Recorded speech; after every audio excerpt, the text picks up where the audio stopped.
نیلی شهری است که رسیدن به او یا رفتن به او بسیار زیاد دشوار است، به خاطر که یک شهر کوهستانی است.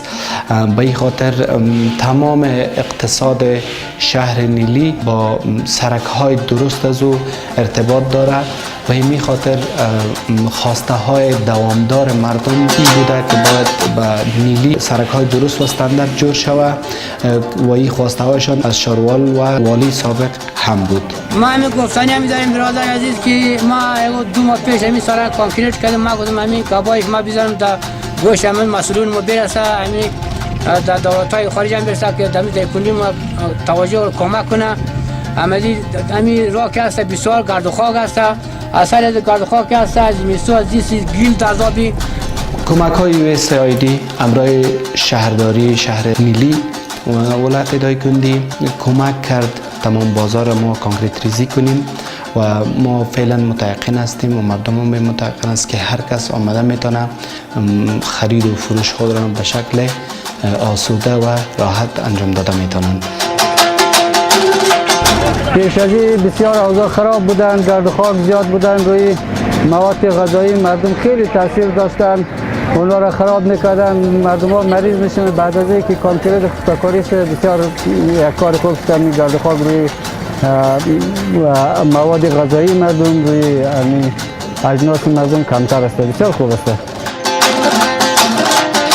در بخش دوم ما تقریبا 4.5 کیلومتر سرک DBST ساختیم که را ما در 2 بخش ساختیم که سکشن 1 بخش اول شهر کونه نیلی را با تمام ولسوالی ها و قرا و قصبات ارتباط می دهد تا وسط ماستر پلان فیز 1 و سکشن 2 یا بخش دومش که است با بعض ولسوالی های طرف شمال که است با او ارتباط می دهد.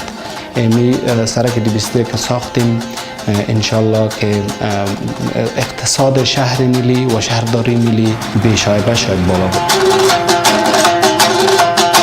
خوب شده، مصرف سوخت کم شده، مثلا نواریز موتر کم شده دیگه.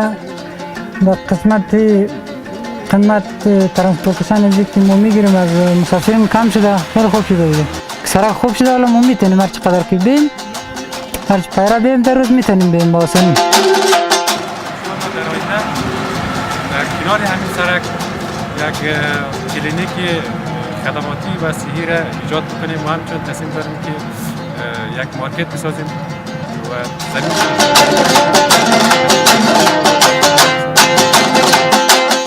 اکثر وقتا ما خودم در جریان هستم که خیلی از موترها اونجا در مسیر این سرک بند میماندن بین لای گل.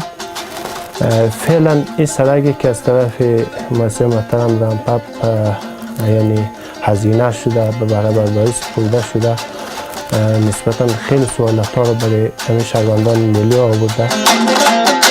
USAID توسط پروژه رامپاپ ساوت توانست چنین سرک را جور کنه و این سرک میتونه که مردم را به ساحات ارتباط بده و میتونه که تسهیلات برای تجارت باشند.